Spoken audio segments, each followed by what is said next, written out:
Selamat siang pemirsa di Bincang Ringan MGMP Matematika Kota Semarang.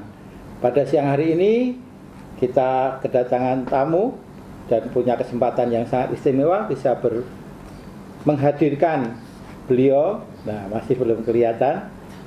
Mungkin bisa dibuka aja. Kita sudah jaga jarak, kita atur jarak mungkin biar jelas. Nah, beliau Bapak Miftahuddin. Beliau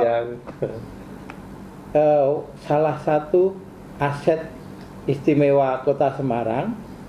Prestasinya sangat banyak, masih muda, energik, dan kebetulan beliau satu-satunya yang mengikuti pelatihan dan pembuatan soal tentang AKM.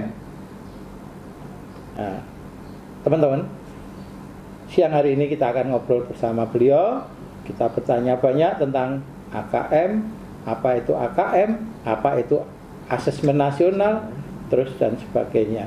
Oke, baik, kita langsung saja ke Pak Miftahuddin. Selamat siang Pak Miftahuddin. Selamat siang Pak Bavo. Oke, terima kasih. Sehat ya? Puji Tuhan sehat, alhamdulillah. Siang hari ini kita mau tanya-tanya Pak. Oke, siap. Tentang asesmen nasional. Ya. Nah, banyak yang bertanya-tanya itu kok ada asesmen nasional, ada AKM, itu bagaimana? Terus ada juga yang menanyakan apakah itu sama dengan ujian nasional yang dulu dan sebagainya. Begitu. Mungkin saya akan memulai dengan bertanya apa itu asesmen nasional. Oh ya, Pak Miftah, monggo. Ya, jadi yang pertama saya ucapkan terima kasih Pak Bavo ya sudah menghadirkan saya di sini. Sebetulnya saya bukan apa-apa ya pemirsa, jadi saya hanya orang biasa yang cuma punya keberuntungan lah ya, punya keberuntungan bisa dimudahkan oleh Allah SWT sehingga bisa sampai saat ini ya. Amin. Para pemirsa, kebetulan saya memang di tahun 2019 kemarin saya dipercaya diberi amanah oleh Pusmenjar ya, dulu namanya Puspendik, Pusat Penilaian Pendidikan, sekarang berganti Pusmenjar, Pusat Asesmen Pembelajaran.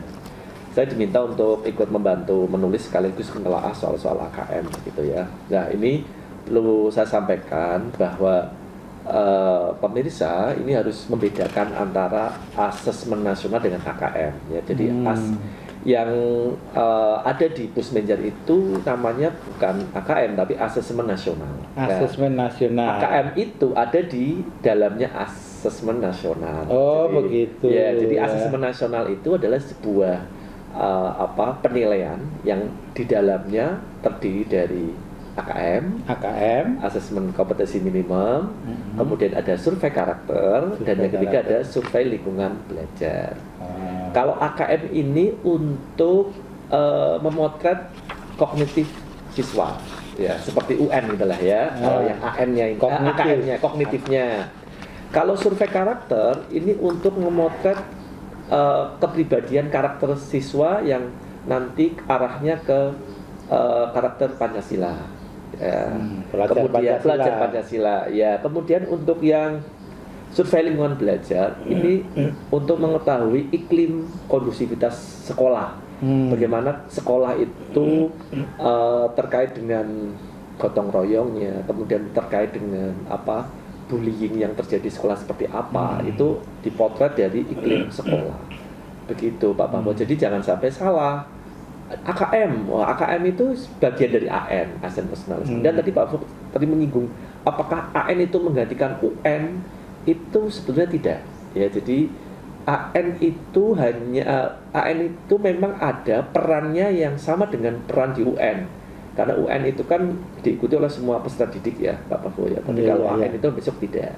Tidak semua peserta didik. Kemudian terus kepesertaannya? Kepesertaannya kalau AN itu semua sekolah, semua satuan pendidikan dari mulai SD, MI, MTS, SMP, SMA, SMK, MA, tetapi hanya sampel Pak Bavo. Jadi sampel. Untuk SDMI itu hanya maksimal 30. Kemudian SMP, SMA, madrasah, MA itu maksimal 45. Maksimal ya. Kalau di sekolah itu jumlahnya kurang dari itu ya otomatis semua ikut. Ya. Nah, kalau UN kan tidak. UN itu kan semua siswa dan seakan-akan memang itu hasil murni dari siswa dan menghakimi siswa gitu ya. Tapi kalau UN kan tidak. Itu untuk potret satuan pendidikan. Bukan potretnya siswa. Terus jelas berbeda. Ya. Untuk setelah mengetahui potret, follow up-nya untuk apa ya kira-kira? Jadi potret ini nanti akan ada laporan kepada sekolah ya. Manakah kelebihan yang ada di sekolah, kemudian mana kelemahan yang akan menjadi area perbaikan di sekolah. Jadi ini sebetulnya sekolah akan sangat diuntungkan karena dari hasil AN ini sekolah akan tahu nih, ternyata kemampuan anak-anak kami di kognitifnya masih dalam tataran rendah, sedang atau tinggi gitu ya. Atau kalau nanti di AK itu sebenarnya ada namanya perlu intervensi, ada istilah nanti minimal, ada baik, ada mahir gitu ya. Ya betul. Nah itu betul. Jadi itu akan menjadi sebuah nanti area sekolah bisa merencanakan kira-kira mana yang perlu diperbaiki, apakah di karakternya, apakah mungkin barangkali dari survei lingkungan belajar itu akan diketahui nih iklim sekolah kurang kondusif ini, kayaknya guru-gurunya kok model pembelajaran dipakai hanya monoton, medianya nggak bervariasi. Lah ini nanti bisa diperbaiki bersama-sama, membuat program, termasuk juga nanti pemerintah punya peta yang jelas, nanti bisa buat program yang tepat gitu, pelatihan kan juga tepat. Gitu Pak Bawo. Ya, oke. Terkait dengan tadi artinya bahwa AN ini tidak menggantikan UN. Iya betul. Untuk asesmen benar-benar untuk potret untuk perbaikan sekolah, untuk perbaikan pendidikan di satu pendidikan atau di satu daerah seperti itu. Tentunya ini sangat berbeda dengan UN kemarin. UN kemarin selalu di akhir jenjang. Nah, kalau bagaimana dengan ini, Pak? Ya, saya jelaskan sekalian. Jadi kalau ujian nasional benar Pak Bawo tadi menyampaikan selalu di akhir jenjang. Sehingga Bapak Ibu guru atau sekolah tidak punya kesempatan untuk melakukan perbaikan. Misalnya ini. Berarti ini tidak di akhir jenjang ya? Di akhir jenjang kalau yang AN ini tidak ya. Di pertengahan. Jadi di kelas 5 SD, kelas 5 untuk SD, kelas 8 SMP atau madrasah dan kelas 11. Begitu Pak. Iya, di pertengahan jenjang. Nah, dengan maksud kenapa diambil? Jadi begini. Kenapa AN ini ditempatkan atau waktunya di pertengahan jenjang? Karena nanti dari laporan yang diberikan oleh pemerintah dari hasil AN itu, sekolah punya kesempatan untuk melakukan perbaikan. Berbeda dengan dulu Pak Bawo. Kalau UN dulu itu kan, misalkan nih anak saya ini kelas 9 SMP ya, nilai matematika saya misalkan jelek. Iya. Kan jelas ini saya berarti belum menguasai di kategori tertentu ya. Nah, saya tidak akan meroleh perbaikan dari sekolah ini sudah selesai kan pelajaran. Guru SMA pun melempar, ini kan tugas tanggung jawabnya guru SMP, jadi saya melempar tanggung jawab aja, masalah tidak terselesaikan. Tapi kalau besok AN punya waktu 1 tahun untuk bisa berarti memperbaiki gitu. Hasil dari asesmen ini nantinya bisa untuk membuat rancangan evaluasi terus membuat rancangan perbaikan tindak lanjut begitu. Betul, ya. Jadi tepat sekali Pak Bawo. Jadi nanti guru punya ini nih strategi kemampuan anak kognitifnya itu dari hasil AKM-nya kok seperti ini. Berarti saya perlu strategi yang seperti ini, perlu model belajaran yang seperti ini, perlu media apa begitu. Jadi ada proses perbaikan nantinya. Iya. Betul. Baik, untuk ini Pak Mifta, untuk siswa peserta, kan untuk SMP 45 maksimal 45 betul. Itu 45 itu kita sekolah yang memilih atau bagaimana caranya? Betul ya. Ini juga jadi persepsinya kadang keliru antar sekolah ini Pak Bawo. Karena sekolah kan pengennya sekolah itu takut nanti jelek terus carikan yang bagus-bagus begitu. Jadi ini kan ada seperti saya kepala sekolah ini. Kalau saya ikut AN ini nanti ya pasti saya ingin hasilnya bagus karena ini harga diri sekolah, ini kan potret sekolah. Saya tidak mau sekolah saya kok berada di paling bawah. Tapi ini sudah sudah diketahui oleh pemerintah ya. Jadi 45 itu nanti sekolah tidak bisa menyiapkan. Jadi nanti akan secara acak. Dipilih secara acak Pak Bavo. Oleh pemerintah. Oleh pemerintah ya. Jadi melalui mekanisme dari Dapodik. Jadi seperti saya nanti hanya bisa mengusulkan sejumlah anak kelas 8 nanti yang akan ikut AKM siapa saja. Lah keputusan 45 anak itu dari sistem yang mengelola. Dan nanti kayaknya gini Pak Bavo, ada tambahan 5 anak untuk cadangan. Jadi nanti yang masuk DNS itu ya, itu 50 lah karena ada 5 cadangan yang ya barangkali dari 45 itu ada yang berhalangan sakit atau izin bisa digantikan oleh 5 itu. Jadi enggak kalau yang milih sekolah pasti yang dipilih yang bagus-bagus ya Pak Bavo ya. Kalau misalkan siswanya Pak Bavo yang pilih pasti Pak Bavo, ya, pinter matematika ini ya. Yang gendut-gendut. Iya, yang ngomong loh ya. Baik, jadi dipilih secara acak. Secara acak, ya. Baik. Sekarang kenapa sih ada asesmen nasional ini? Kenapa? Latar belakangnya mungkin bisa memberikan penjelasan. Kok baca report-report kemarin sudah bagus UN itu ya. Kelihatan bagus UN kemarin sudah berjalan. Kenapa ada asesmen nasional? Tentunya pasti ada alasan yang lebih krusial gitu yang menyebabkan ini baik dilaksanakan begitu. Jadi kenapa ada N? Ini yang pertanyaan yang sering kali saya mendapatkan ini Pak Bavo dari teman-teman juga ya. Jadi salah satu kenapa ada N itu ya hasil PISA 2018 ya. Kita akui bahwa dari hasil PISA itu dari reading, science, matematik 3 ini semuanya turun Pak Bavo. Dari 2015 kita Indonesia ya. Kan 3 tahun aja Pak Bavo ya. 2015, 2018. Loh, kok bisa-bisanya 3-3-nya itu semuanya turun. Tidak ada yang naik sedikit pun. Nah, ini menjadi keprihatinan. Prof.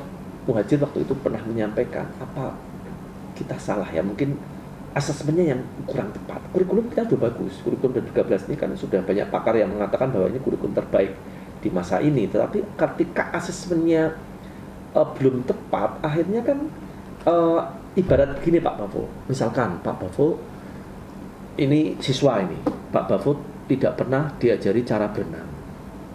Tiba-tiba suatu saat diuji berenang, kira-kira Pak Bavo bisa nggak? Iya. Berenang bisa nggak kira-kira? Ya belum tentu. Nah, kalaupun bisa mungkin gaya batu gitu ya, Pak. Iya. Tenggelam nggak bisa. Malah gaya gitu. Dada, Pak. Gaya dada. Begitu masalah dada.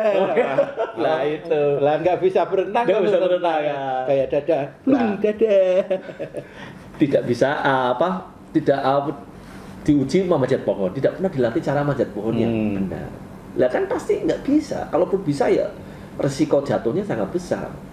Inilah yang menjadi menurut saya salah satu kenapa ini harus dirubah.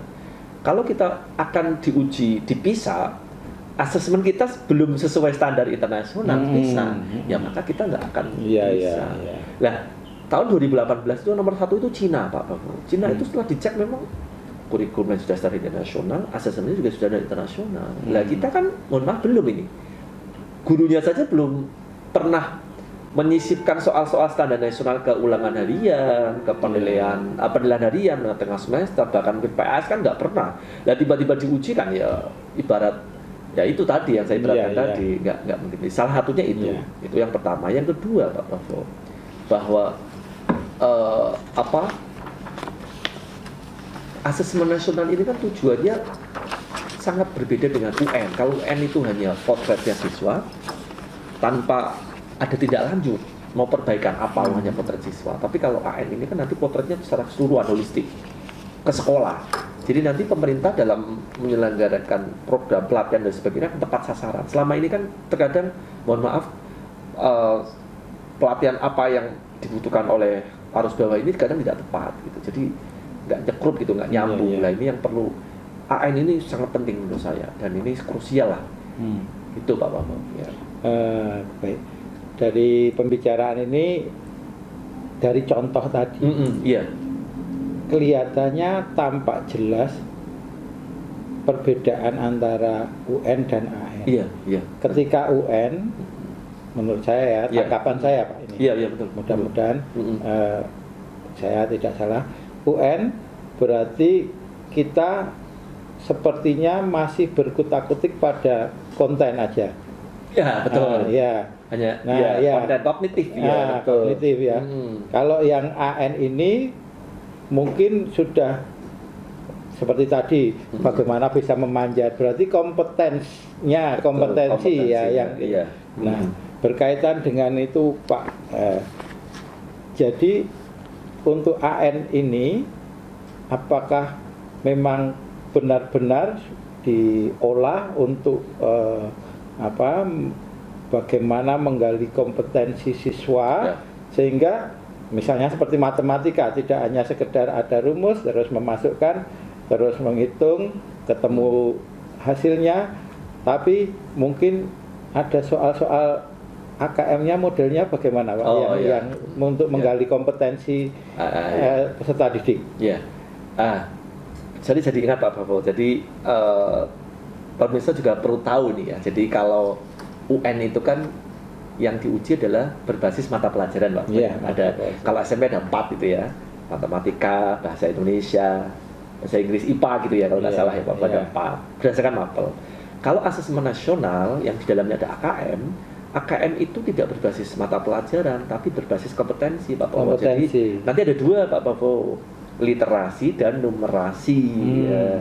Jadi literasi itu asesmen yang terkait menguji kemampuan anak bagaimana dia memahami bacaan, menyelesaikan masalah dari sebuah permasalahan bacaan, bisa bacaan fiksi maupun non fiksi. Kalau fiksi berarti dari imajinasi, dari puisi, kalau non fiksi dari mungkin berita-berita dari majalah ataupun situs-situs yang memang valid, betul-betul ada begitu. Anak mampu menginterpretasi dari bacaan itu, Pak Bambang. Jadi sudah tidak lagi kemampuan bahasa Indonesianya sebetulnya. Ya, termasuk yang numerasi. Numerasi itu memang sebagian besar matematika. Memang ini kan kemampuan mengajak anak mampu bernalar menyelesaikan masalah dengan menggunakan konsep yang ada di matematika. Tetapi di soal-soal nanti yang di numerasi itu diharapkan tidak banyak menggunakan rumus, tapi menggunakan penalaran, gitu ya. Bagaimana anak mampu bernalar memecahkan permasalahan yang disajikan dalam soal, begitu Pak Bavo ya. Artinya konteksnya nanti mungkin tidak hanya matematika, nanti digunakan untuk penyelesaikannya. Iya tepat. Iya. Jadi bisa juga ada sainnya masuk. Iya benar. Artinya begini, bahwa literasi dan numerasi itu tidak semata-mata hanya untuk pelajaran bahasa Indonesia dan matematika saja. Betul, iya. Semua mata pelajaran bisa terintegrasi di situ ya Pak. Iya, betul, ya. Jadi mengharapannya 2 kompetensi ini akan berdampak pada mapel yang lain. Iya, karena kan sebetulnya semua mata pelajaran bisa menghadirkan keduanya dalam pelajaran mereka. Iya. Karena misalnya dalam konteks kemasyarakatan sekarang ini tentang COVID misalnya, betul kan dihadirkan di situ ada bacaan sehingga nanti mungkin ada data-data sehingga mungkin siswa bisa memprediksi, melihat data-data, menyimpulkan dan evaluasi, membandingkan. Bahkan mungkin itu dihadirkan pada mata pelajaran yang bukan bahasa Indonesia ataupun bukan matematika. Betul Pak Bambang. Misalnya pas PKN membahas tentang COVID di kotaku misalnya gitu. Bagaimana menerapkan protokol kesehatan di kotaku gitu kan. Gitu protokol kesehatan. Nah, mungkin dari situ bisa muncul literasi dan numerasi juga. Meskipun bukan mata pelajaran matematika dan bahasa Indonesia. Iya, betul, iya. Oke. Baik, pemirsa, semakin jelas kita dijelaskan oleh beliau bahwa AN ini tidak menggantikan UN karena memang tujuannya saja sudah berbeda. Betul. Jadi seperti itu. Dan AN itu ada 3 komponen besar ya di dalamnya, yaitu AKM, Assessment Kompetensi Minimum, terus survei karakter dan survei lingkungan. belajar. Ya. Sedangkan untuk AKM-nya sendiri ada literasi dan numerasi. Ya. Nah, semua itu terintegrasi nanti teman-teman untuk membentuk pelajar Pancasila, begitu ya. Bagus, ya betul itu Pak Pafo. Ya. Oke. Terus pesertanya, diingat lagi pesertanya untuk kelas 5, 8 dan 11. 11, ya, betul. Dan Bapak Ibu, pesertanya itu nanti untuk SMP seperti kita ini maksimal 45. Ya, SMP MTS maksimal 45. Dan Bapak Ibu, mohon maaf, ini nanti sudah dipilih oleh pemerintah. Betul. Jadi Bapak Ibu nggak bisa menyiapkan. Bisa menyediakan di drill dulu gitu kayak di-drill dulu bisa, ya. Sudah di drill, jangan-jangan yang maju bukan yang lain, benar, ya, kecuali Bapak Ibu panjenengan punya siswa kurang dari 45, nah silahkan di drill. Oh ya, itu jelas. Maksimal ya, karena maksimal ya, betul ya. Ya, jadi betul itu Pak. Oke. Saya kira untuk bagian pertama AKM. Sebentar Pak Bos, ada satu. Mungkin misalkan ini sarplasnya. Oh bedanya iya. dengan UN apa? Oh begitu. Jadi kalau UN itu kan semi online. Semi online. Ya, dulu kan ada server dulu, nanti hasilnya dikirim. Okay. Kalau AKM ini, asesmen nasional ini full online. Full online Pak Bavo. Kecuali memang daerah-daerah tertentu yang memang secara jaringan memang tidak kuat. Ya, itu diizinkan. Tetapi harapan dari pemerintah ini untuk AN itu full online sehingga tidak perlu server. Tidak ada server ya. Jadi sekolah harus tersedia internet dengan baik.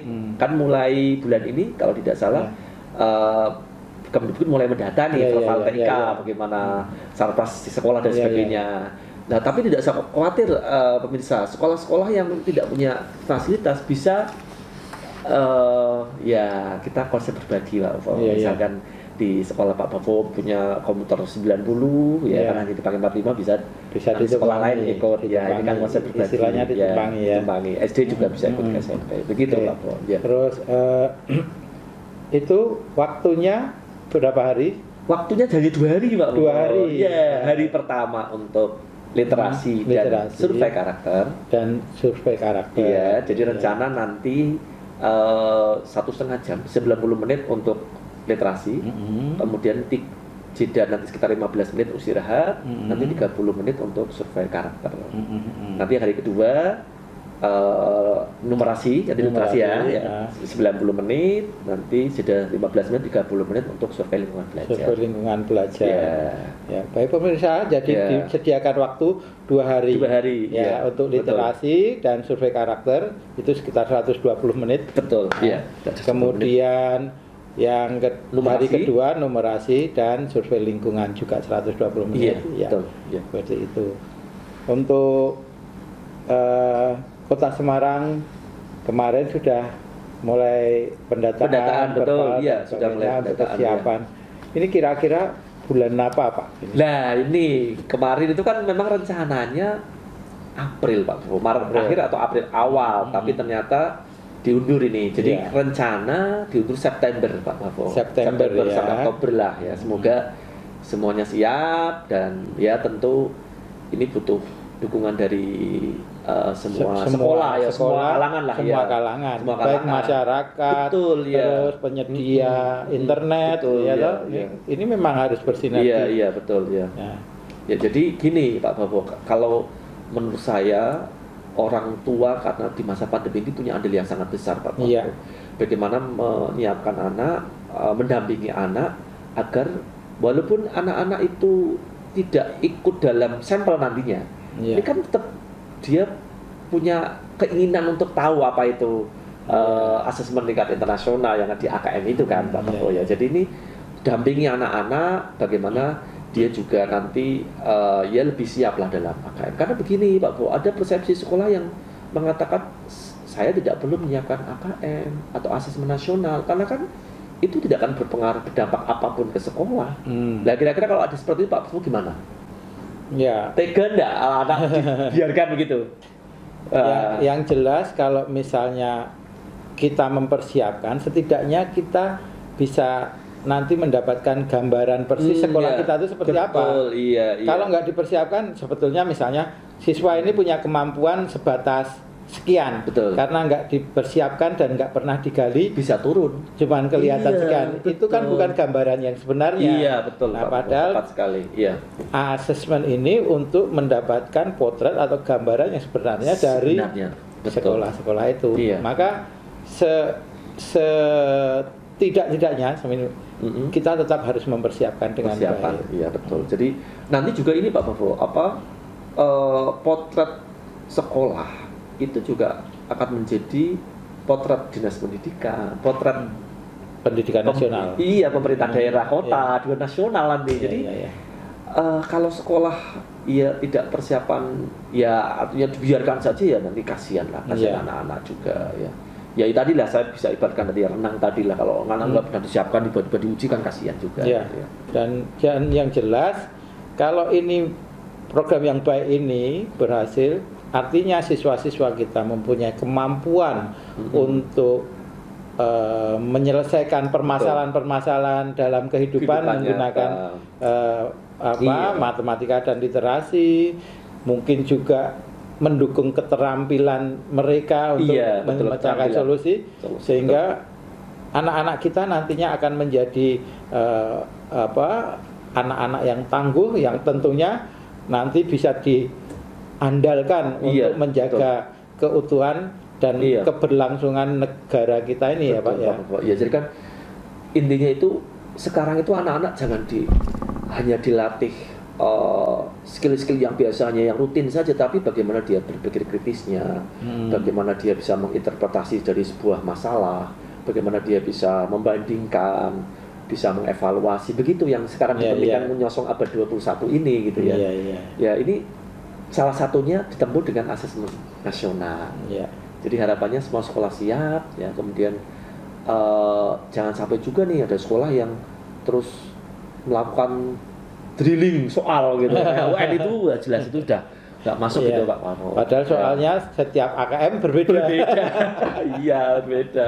Nah ini yang perlu ya pemerintah juga harus tahu itulah ya. Jadi yang terpenting dari asesmen nasional adalah menyiapkan siswa mampu menginterpretasi sebuah masalah dengan baik, mengevaluasi, bernalar ya menggunakan apa yang dia pahami. Ya tentu pembiasaan boleh, ya pengenalan boleh, tapi tidak sampai ke drilling lah ya.